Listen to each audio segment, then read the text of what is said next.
룻기 1장에 보면은 룻은 보아스라고 하는 사람에 대해서 전혀 알지도 못했고 또 보아스와는 아무 상관도 없는 사람이었습니다. 그러나 2장에 오면은 룻이 자신의 구속자인 보아스를 만나게 되고 또 보아스로 인해서 얼마나 큰 은혜를 받았는가 하는 것을 말씀하고 있습니다.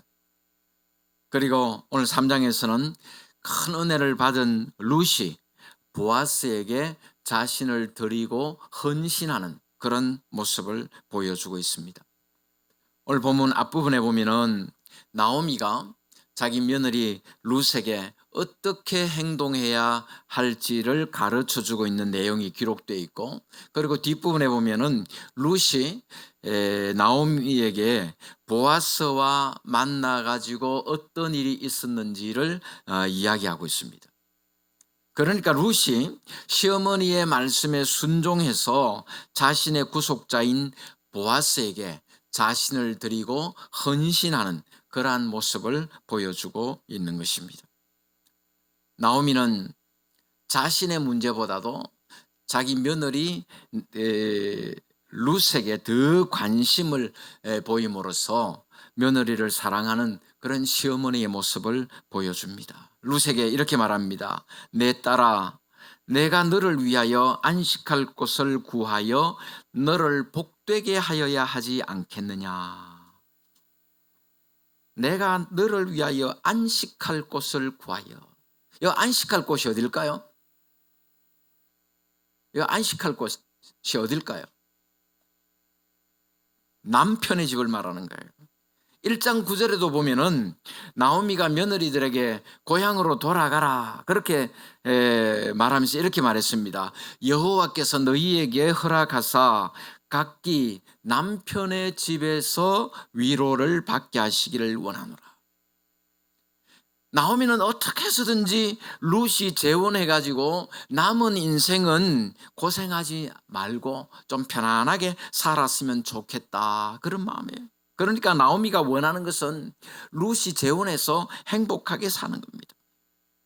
그래서 나오미는 룻에게 자기 남편이었던 엘리멜렉의 집안과 보아스가 친족 관계다 하는 것을 말하면서 룻이 보아스에 대해서 어떤 권리를 가지고 있는지를 가르쳐주고 그 권리를 적극적으로 이행하라고 당부하고 있습니다.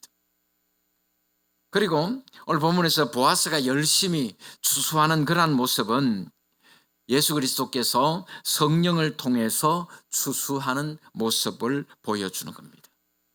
그러니까 성경에서 추수를 말할 때는 복음을 전해서 인간을 구원하는 일, 그것을 예표로 보여주는 것입니다. 보아스가 타작마당에서 보리를 까부르는 모습은 주께서 성령을 통해서 믿지 않는 자들을 구원하시는 모습을 상징적으로 보여준다고 할 수 있겠습니다.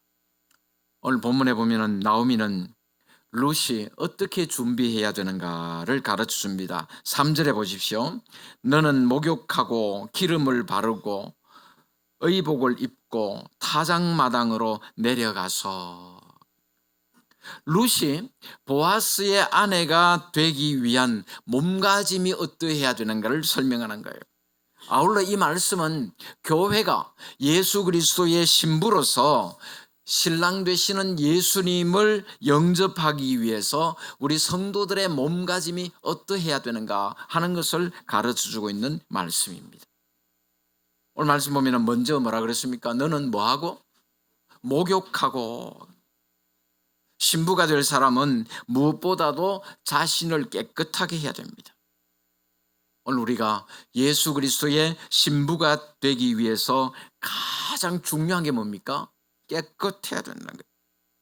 히브리서 10장 22절에 우리가 마음의 뿌림을 받아 악한 양심으로부터 벗어나고 몸은 맑은 물로 씻음을 받았으니 그렇게 말씀합니다. 에베소서 5장 26절에서는 이는 곧 물로 씻어 말씀으로 깨끗하게 하사 거룩하게 하시고, 그리고 디도스 3장 5절에도 보니까 우리를 구원하시되 우리가 행한 바 의로운 행위로 말미암지 아니하고 오직 그의 긍휼하심을 따라 중생의 씻음과 성령의 새롭게 하심으로 하셨나니, 그렇게 말씀하고 있습니다.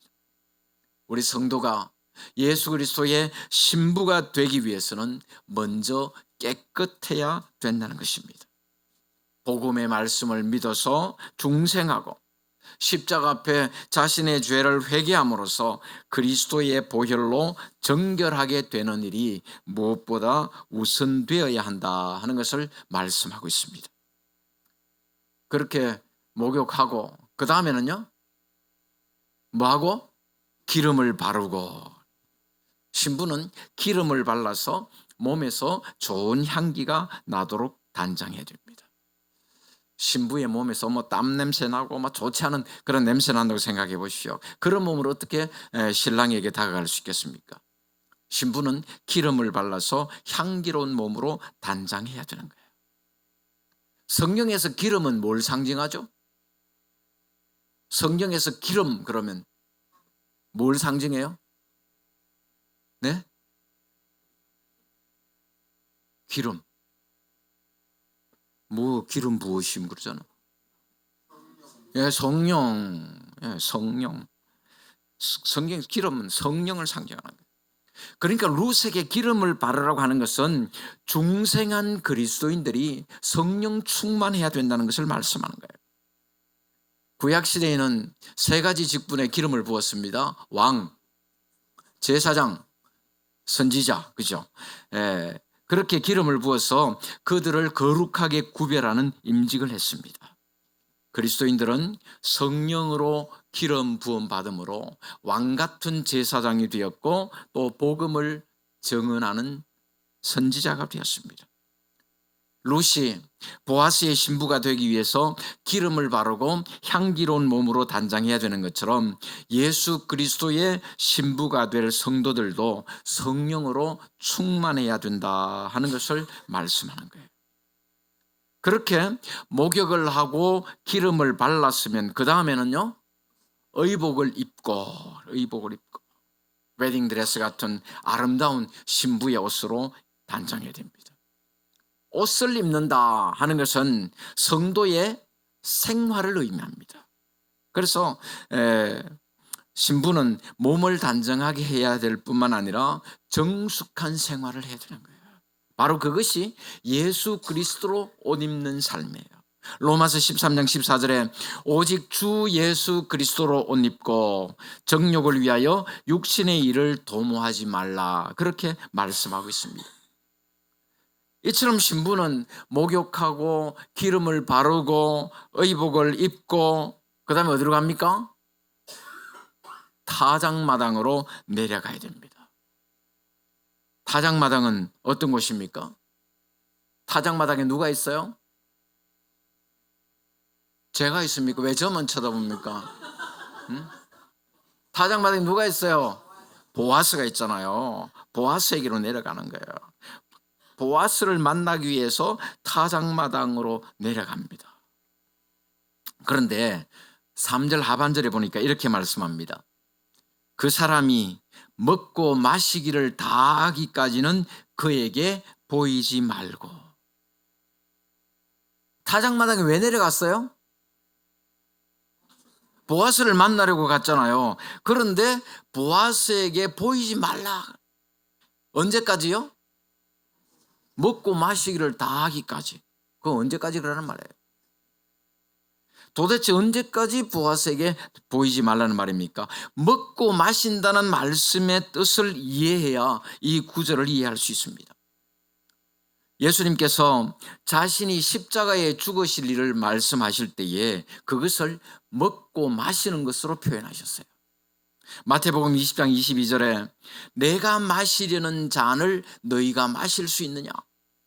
그리고 요한복음 6장 53절에 보니까 인자의 살을 먹지 아니하고 인자의 피를 마시지 아니하면 너희 속에 생명이 없느니라. 그러니까 여기서 보아스가 먹고 마신다 하는 말은 예수 그리스도의 십자가의 고난과 죽으심을 상징적으로 표현하고 있는 말이에요.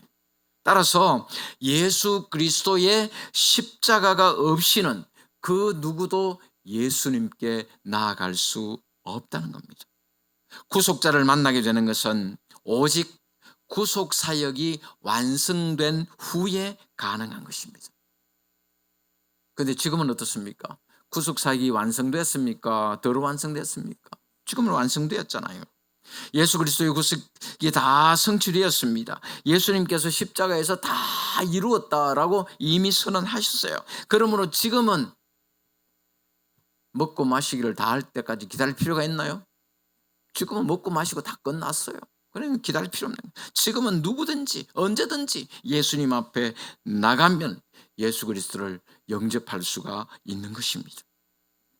그리고 나오미는 룻이 어떻게 행동해야 되는지를 가르쳐주고 있습니다. 4절에 이렇게 말씀합니다.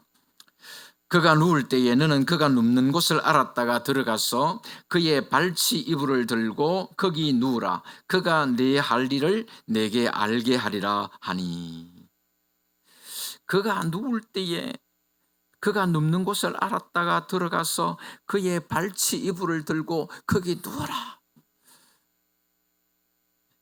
이 본문 보면 룻의 행동이 좀 어때요? 뭔가 모르게 좀 정숙하지 못한 여인 같고 또 불륜관계 같은 그런 느낌이 듭니다.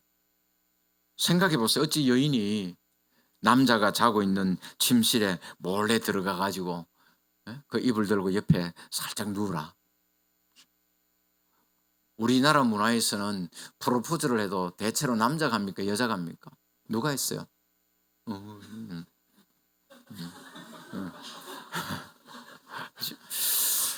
그런데 그 당시에 유대 나라의 풍습은 우리하고는 정반대였습니다. 어떤 남자가 마음에 들어가지고 이 남자가 내 배필이 됐으면 좋겠다 생각이 되면은 여자가 먼저 프로포즈를 해야 결혼이 성사될 수 있었다 그럽니다. 그러니까 지금 이 룻의 행동은 하나의 보아스에 대한 프로포즈라고 그렇게 생각하면 됩니다. 그런데 그보다 더 중요한 것은 보아스에 대한 룻의 헌신으로 봐야 돼요. 룻이 자신의 구속자인 보아스에게 자신을 드렸던 것처럼 우리도 우리의 구속자인 누구? 예수님께 우리의 몸과 마음을 드리는 그러한 헌신의 모습이 있어야 된다 하는 것을 말씀하고 있는 것입니다. 그리고 여기서 누울 때에라는 말은 보아스가 잠자리에 들 때를 말해요. 누울 때에. 그런데 영어 번역에 보니까 lay down이라는 말을 썼어요. lay down. 그런데 보아스가 누울 때에 하는 말도 lay down인데 예수님께서 내가 너희를 위하여 목숨을 버리노라 하셨잖아요. 그죠? 목숨을 버리노라 할 때 그때도 lay down이라는 표현을 썼고 베드로가 주를 위하여 내 목숨을 버리겠나이다 라고 할 때도 lay down. 그리고 요한일서 3장 16절에 우리도 형제들을 위하여 목숨을 버리는 것이 마땅하니라. 거기도 보니까 lay down이라는 단어를 쓰고 있습니다. 그러니까 결국 누울 때에라는 말과 목숨을 버리노라라는 말은 같은 의미라는 거예요.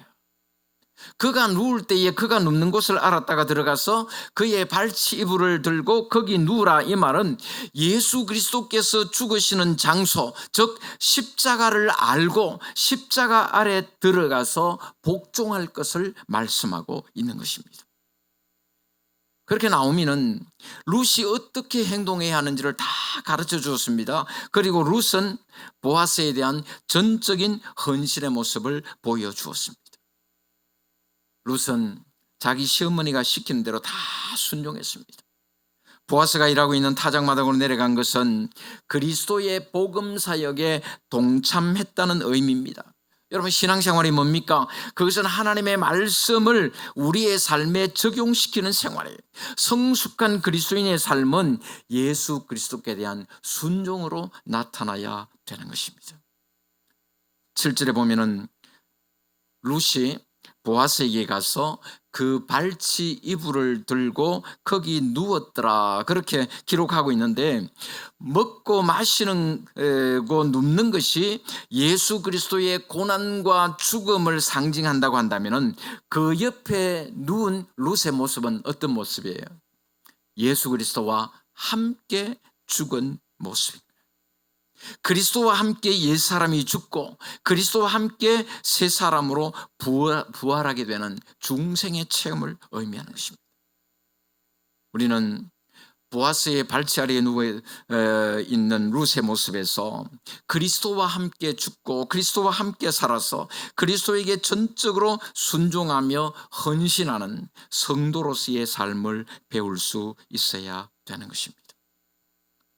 룻이 조용히 보아스 옆에 가서 누웠습니다. 보아스가 자다가 깨어 일어나서 자기 발치에 누워있는 룻을 발견했습니다. 눕는다는 것이 뭐라 그랬죠? 뭘 상징한다 그랬죠? 죽음을 상징하는 거예요.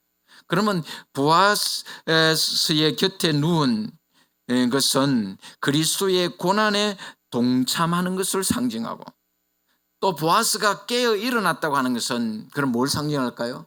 예수님의 부활을 상징하는 거예요.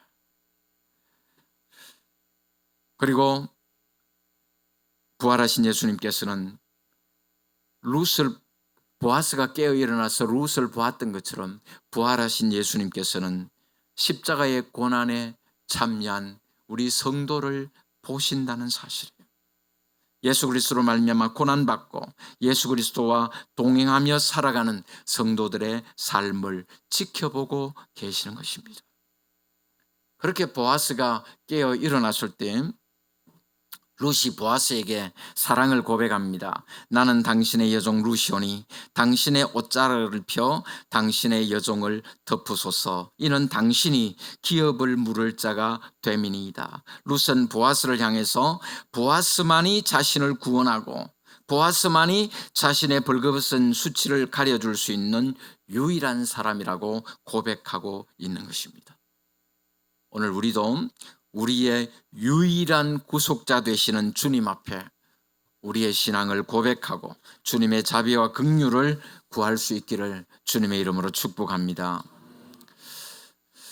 그런 룻의 고백을 들은 보아스가 그녀의 행동에 대해서 칭찬해 줍니다.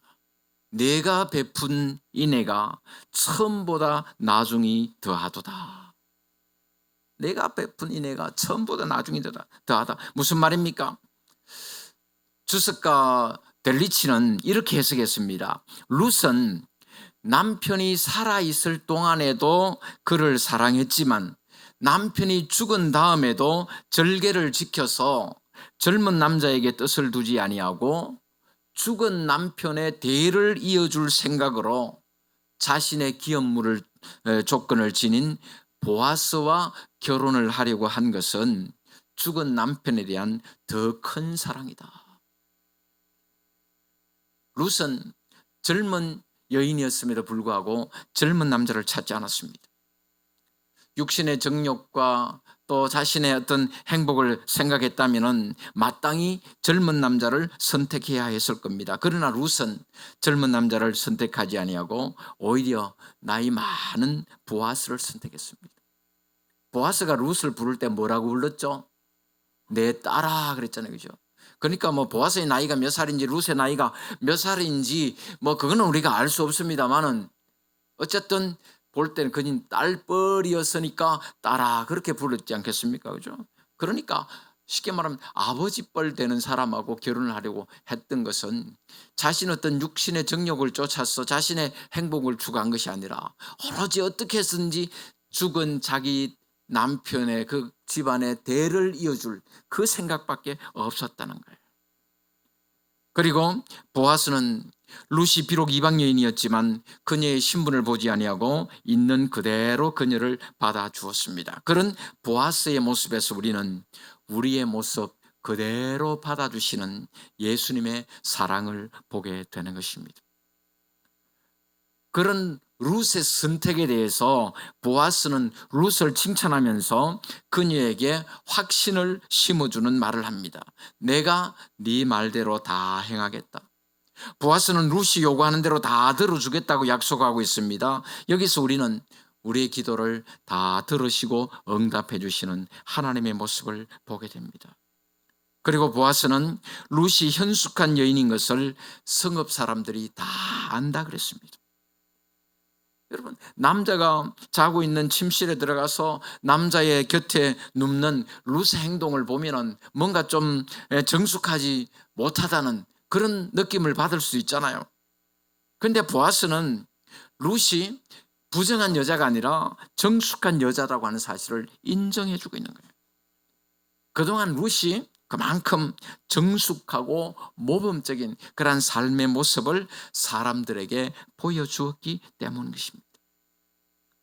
오늘 우리의 삶을 보고 다른 사람들이 우리를 예수 믿는 사람으로 인정하고 있는가 우리가 생각해 봐야 됩니다.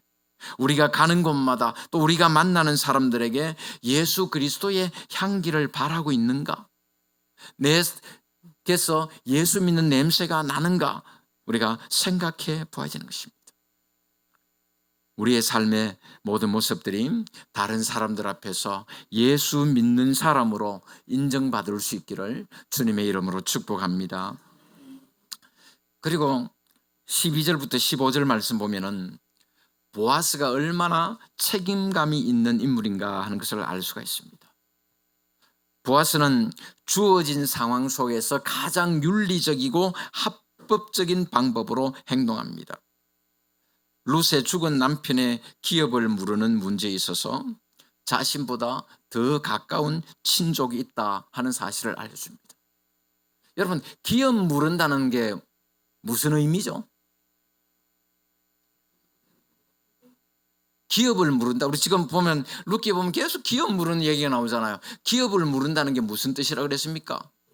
예, 그 집안의 대를 이어준다 그런 말이에요. 그 당시에는 여자에게는 상속이 안 됩니다. 그러니까 한 집안의 남자가 속된 말로 씨가 말라버리면요, 그 집안에 내려오던 기업은 다 다른 데로 넘어가 버려요. 그렇기 때문에 어떻게든지 그 남편의 어떤 대를 이어가는, 그게 이제 기업을 물은다는 건데, 보면은 그 엘리멜렉의 두 아들이 이름이 뭐였죠? 에? 홈리와 비나스가 또 왜 나오나? 말론과 기럨, 그죠? 말론, 기럨 그 두 아들이 있었는데 두 아들이 다 죽었잖아요. 그러면은 자, 기업을 물으면은 말론과 기럨의 그 부인들이 아내들이 있잖아요, 그죠? 그러면은 이 아들들이 죽었으면은 그 기업의 대를 물으려면 또 누구한테 가야 돼요? 제일 1순위가 그 동생이에요, 그죠? 근데 말론 기럨의 동생이 있어요, 없어요? 없잖아요. 그러면 어디로 갈까요? 그러면은 이제 삼촌한테로 가고, 이게 우리로 치면은 촌수 가까울수록 이 기업 물을 책임이 있는 거예요. 그러니까 형제는 이촌이잖아요. 그러니까 형제가 없어. 그러면 삼촌한테로 가겠죠. 삼촌도 없어. 그럼 사촌 가겠고, 오촌, 육촌을 가든지 하여튼. 그런데 보니까 이 보아스가 기업 물을 자의 어떤 후보에 들어있는데, 보아스가 보니까 내보다 더 가까운 사람이 있다. 일단은 그 사람한테 물어보고, 그 사람이 기업 물을 자의 책임을 하겠다면은 그 사람이 하는 거고, 만약에 이행하지 않겠다고 한다면은 그러면 내가 기업 물을 자의 책임을 다하겠다. 지금 그 얘기를 하고 있는 겁니다. 룻이 새벽까지 그 발치에 누웠다 하는 말씀을 보면은 보아스와 룻은 하룻밤을 같이 지냈다는 것을 알 수가 있습니다. 그렇다고 해서 그들의 관계는 어떤 불륜 관계가 아니라 깨끗하고 성별된 관계였고, 보아스가 룻의 요구를 다 들어주기로 약속했음에도 불구하고 룻의 입장이나 룻의 형편을 배려할 줄 아는 신중하고 책임감 있는 사람이다 하는 것을 보여주고 있습니다. 또한 보아스는 룻을 보내면서 빈손으로 보내지 않았습니다. 먹을 양식을 챙겨주었습니다. 그것도 종을 시켜서 그렇게 한 것이 아니라 보아스가 직접 그렇게 했다고 성경은 말씀합니다.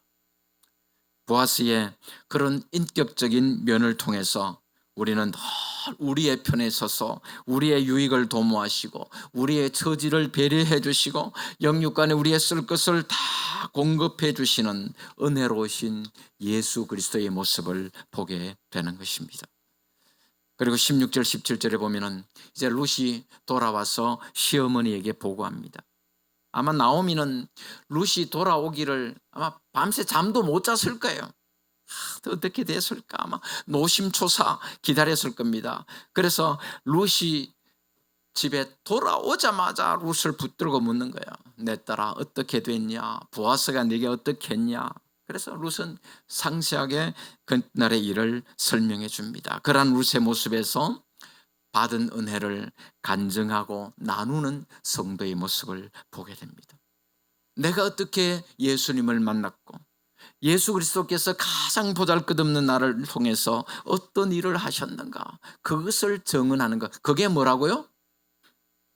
그게 뭐예요? 그게 간증이라는 거예요. 그렇죠? 간증. 내가 예수님을 위해서 뭘 했다, 내가 예한교회를 위해서 뭘 했다, 그게 아닙니다. 예수님께서 나를 통해서 이런 일을 하셨다, 그것이 간증이에요. 그리고 마지막 18절에 보니까 나오미가 룻에게 이렇게 말합니다. 이에 시어머니가 이르되 내 딸아 이 사건이 어떻게 될지 알기까지 앉아 있으라. 그 사람이 오늘 이 일을 성취하기 전에는 쉬지 아니하리라. 보아스가 일을 시작했으니 그 일이 어떻게 성취되어 가는지 한번 신중하게 지켜보자는 말이에요. 하나님께서는 자신이 시작하신 일을 무엇이든지 끝까지 이루어 가십니다. 빌립보 1장 6절에 이렇게 말씀합니다. 너희 안에서 착한 일을 시작하시니가 그리스도 예수의 날까지 이루실 줄을 우리는 확신합니다. 하나님께서 우리를 위해서 일하실 때 우리가 할 수 있는 최선의 일이 뭡니까? 그것은 기다리는 거예요. 잠잠히 기다리는 겁니다. 하나님께서 우리를 선택하셨습니다. 하나님께서는 우리의 구원을 이루기까지 쉬지 아니하실 겁니다. 여호와께서 우리를 위해서 이루신 구원을 우리는 잠잠히 지켜보고 기다리고 누리기만 하면 되는 거예요. 얼마나 소망이 있는 말씀입니까? 때로는 넘어지기도 하고 때로는 실망에 빠지기도 하고 때로는 좌절하기도 합니다. 그러나 우리의 구원을 이루기 위한 주님의 손길은 지금도 쉬지 않고 계신 줄로 믿습니다. 그래서 우리에게 소망이 있는 거예요. 사랑하는 성도 여러분, 우리는 모두 다 구원받은 하나님의 백성들인 동시에 구원받아야 될 자들입니다. 주님께서 이루어 놓으신 구원을 날마다 우리의 삶 가운데서 이루어 가야 됩니다. 따라서 하나님께서 우리를 위해 시작하신 그 구원을 이루어 가기 위해서 우리 하나님 앞에 우리 자신을 드리고 헌신하는 그러한 모습이 있어야 되는 것입니다.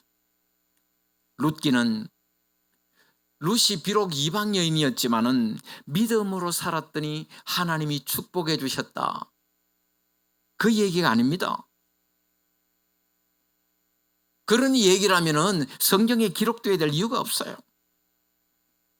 우리는 룻의 모습에서 누구를 봐야 돼요? 룻의 모습에서 누구를 봐야 돼요?